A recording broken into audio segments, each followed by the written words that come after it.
UDF-നാണ് ഒരു ഭരണമാറ്റം എന്നുള്ളതിന്റെ കണക്കുകളൊക്കെയാണ് ഇപ്പോൾ പുറത്തു വന്നിരിക്കുന്നത്. താങ്കൾ എങ്ങനെ കാണുന്നു ഈ സർവേ ഫലം? തീർച്ചയായിട്ടും ഈ എല്ലാ ഫലങ്ങളും LDF-ന് അനുകൂലമല്ല എന്നുള്ളതുകൊണ്ട് തന്നെ നമ്മൾ സ്വീകരിക്കാവുന്ന മാത്രമല്ല, ഞാനിത് പറയുന്നത് ഈ തെരഞ്ഞെടുപ്പിന്റെ ഘട്ടത്തിൽ പോളിംഗിന്റെ തൊട്ട് മുമ്പ് തന്നെ ഒരുവിധം മണ്ഡലങ്ങളിലൊക്കെ ഞാൻ പോയിരുന്നു. അവിടുത്തെ ആളുകളുടെ ഏതാണ്ട് മനസ്സ് അറിയാൻ വേണ്ടിയിട്ടാണ് പോയത്. അപ്പോൾ അതുകൊണ്ട് തന്നെ കിട്ടിയിരുന്ന ഒരു വലിയ തരംഗം UDF-ന് അനുകൂലമായിട്ടൊന്നുമില്ല. പക്ഷെ അതേ സമയത്ത് LDF-ന് പ്രത്യേകമായ ഗുണമൊന്നും കിട്ടാത്ത രൂപത്തിൽ, ഭരണ വിരുദ്ധ വികാരം എന്ന രീതിയിൽ ഇല്ലെങ്കിൽ പോലും 2-3 കാരണങ്ങൾ. ഒന്ന്, മുസ്ലിം വോട്ടുകൾ ഇത്തവണ കഴിഞ്ഞ തവണ നിന്ന് വ്യത്യസ്തമായിട്ട് UDF-ന് അനുകൂലമായിട്ട് പോയി. കഴിഞ്ഞ തവണ നമ്മൾ 2021 കണ്ടതാണ്. EK വിഭാഗത്തിന്റെ കുറെ വോട്ടുകൾ അവർ പരസ്യമായി തന്നെ രംഗത്ത് വന്നിരുന്നു. അതിലൊരു വിഭാഗം വന്നിരുന്നു LDF-ന് അനുകൂലമായിട്ട്. ആ വോട്ടുകൾ LDF-ന് പോയിരുന്നു. നേരത്തെ UDF-ന് കിട്ടിക്കൊണ്ടിരുന്ന വോട്ടാണ്. അതേപോലെ തന്നെ ക്രിസ്ത്യൻ വിഭാഗവും ഒരു പ്രത്യേകമായ രൂപത്തിൽ UDF-ന് അനുകൂലമായിട്ടുള്ള നിലപാട് എടുത്തിരുന്നില്ല.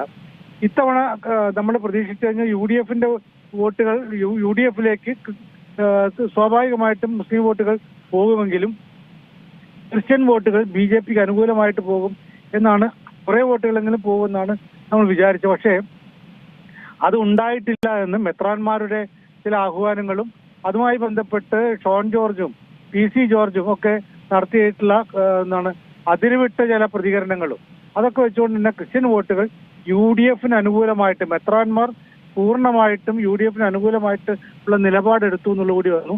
അപ്പോൾ അതോടുകൂടി തന്നെ UDF-ന് അനുകൂലമായ ഒരു ചായ്വ് സ്വാഭാവികമായിട്ടും മധ്യ കേരളത്തിൽ ഉണ്ടാകുമെന്ന് വിചാരിച്ചിരുന്നു. അതിപ്പോൾ സംഭവിച്ചു എന്നാണ് ഈ ഫലങ്ങൾ വന്നുള്ളത്. അതേ സമയത്ത് വലിയ VD സതീശനും മറ്റ് കോൺഗ്രസ് നേതാക്കന്മാരൊക്കെ പറഞ്ഞ പോലെ 100-ലേറെ സീറ്റ്, അങ്ങനെ ഒരു സെഞ്ചുറി അടിക്കുക എന്ന് പറയുന്നത് ഉണ്ടാവില്ല എന്നുള്ളത് ഞാൻ ഈ മണ്ഡലങ്ങളിലൊക്കെ പോയ സമയത്ത് എനിക്ക് തോന്നിയിട്ടുള്ളത്. അതൊരു അതിര് കവിഞ്ഞ പ്രതീക്ഷയാണ് എന്ന് ഞാൻ പലപ്പോഴും പറയുകയും ചെയ്തു. എനിക്ക് മലയാളത്തിൽ തന്നെ ഞാൻ പറഞ്ഞതാണ്. അത് ഒരിക്കൽ പോലും സംഭവിക്കാൻ പോകുന്നില്ല. പക്ഷേ 70-നും 80-നും ഇടയിലുള്ള ഒരു നമ്പർ അത് UDF-ന് ഉണ്ടാവുന്നു. ഇപ്പോൾ എനിക്ക് എന്നെ കണക്കുകൂട്ടിയപ്പോൾ എനിക്ക് തോന്നിയിട്ടുള്ളതാണ്. ഏതാണ്ട് അതുപോലെ തന്നെയാണ്. പല ആളുകൾ 70-85-ന് അപ്പുറത്തേക്കൊന്നും പോകുന്നില്ല. അപ്പോൾ സ്വാഭാവികമായിട്ടും UDF-ന് അനുകൂലമായിട്ടുള്ള ജനവിധി ഉണ്ടാകുന്നു. അത് അതേ സമയത്ത് തന്നെ UDF-ന് അനുകൂലമായ തരംഗം എന്ന രൂപത്തിലേക്ക് വന്നിട്ടില്ല എന്നാണ് ഈ ഫലങ്ങളെല്ലാം, എക്സിറ്റ് പോൾ ഫലങ്ങളെല്ലാം കാണിക്കുന്നത്. നോക്കുമ്പോൾ അതെങ്ങനെയാണ് താങ്കൾ പ്രതികരിക്കുന്നത്? ടുഡേസ് ചാണക്യൊക്കെ 3 മുതൽ 7 വരെ സീറ്റുകളൊക്കെയാണ് NDA-ക്ക് പ്രവചിക്കുന്നത്. അത് നോക്കാൻ ബാക്കിയുള്ളതൊക്കെ നോക്കിക്കഴിഞ്ഞാൽ അറിയാം, വളരെ കുറച്ച്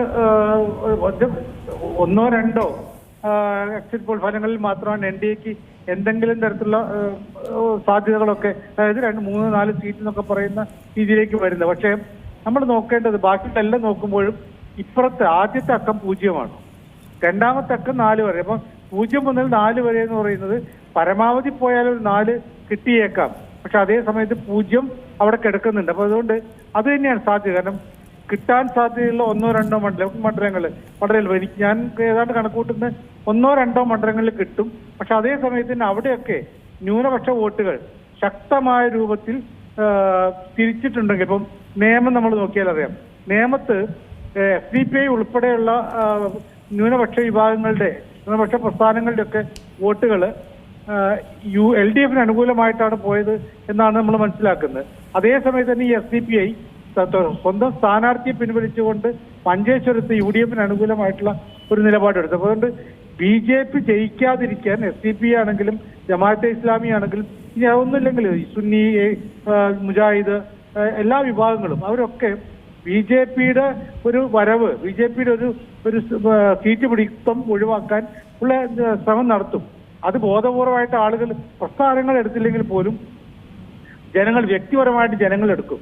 ആ ഒരു സാധ്യത കണ്ടുകൊണ്ട് 0-ന്റെ സാധ്യത പലരും, നേമം, മഞ്ചേശ്വരം, പാലക്കാട് തുടങ്ങിയിട്ടുള്ള മണ്ഡലങ്ങൾ, ഈ പല മണ്ഡലങ്ങളിലും ഇതേപോലെയുള്ള സാധ്യതയുണ്ട്. അപ്പം അവർക്ക് കിട്ടാൻ സാധ്യതയുള്ള A ക്ലാസ് മണ്ഡലത്തിൽ തന്നെ കിട്ടാൻ സാധ്യതയുള്ള 3-4 മണ്ഡലങ്ങൾ ഉണ്ടുള്ള കാര്യം ഉറപ്പാണ്. ആ 4 മണ്ഡലങ്ങളുടെ വിധി തീരുമാനിക്കുന്നത് ന്യൂനപക്ഷങ്ങൾ എങ്ങോട്ടേക്ക് തിരിയും. ന്യൂനപക്ഷങ്ങൾ ഒരിക്കൽ പോലും അവർക്ക് അനുകൂലമായില്ല. ക്രിസ്ത്യൻ വോട്ടുകൾ പോലും അവർക്ക് കിട്ടില്ല ഉള്ള കാര്യം ഉറപ്പാണ്. അപ്പോൾ അവർ ശക്തമായ ഒരു ഒഴുക്ക് ഇപ്പുറത്തേക്ക് മാറിയാൽ അത് UDF-ന് അനുകൂലമായിട്ടോ LDF-ന് അനുകൂലമായിട്ടോ മാറാമെന്നാണ് ഈ മഞ്ചേശ്വരവും നിയമവും ഒക്കെ നമ്മളെ പഠിപ്പിക്കുന്ന കാര്യം. അപ്പൊ അതുകൊണ്ട് ആ ഒരു സാധ്യത വെച്ചുകൊണ്ട് 0 കൂടി നമ്മൾ 0-ന് ഞാൻ കൊടുക്കുന്ന കൂടുതൽ ഊന്നലാണ്. കാരണം 0 അത് BJP-യെയോ NDA-യോ കുറച്ച് കാണിക്കുന്നതല്ല. അവർക്ക് കിട്ടാൻ സാധ്യതയുള്ള 4-5 സീറ്റുകൾ, ആ സീറ്റുകളിൽ ഈ ന്യൂനപക്ഷ വോട്ടുകൾ പൂർണ്ണമായിട്ടും തിരിയുകയാണെങ്കിൽ ഈ 0-ലേക്ക് കുറെ കൂടി വരാനുള്ള സാധ്യത കൂടുതലാണ്. അപ്പൊ അതുകൊണ്ട് അതിൽ ഞാൻ കാണുന്നത് ഈ ചാണക്യയുടെ ഒന്നും ഒരു ഫലപ്രവചനം അല്ല, തിരിച്ചാവാനുള്ള സാധ്യതയാണ്. ഏറ്റവും പുതിയ വാർത്തകളും വിശേഷങ്ങളും വിരൽ തുമ്പിലറിയാൻ Zee മലയാളം ന്യൂസ് എല്ലാ ഡിജിറ്റൽ പ്ലാറ്റ്ഫോമുകളിലും ലഭ്യം.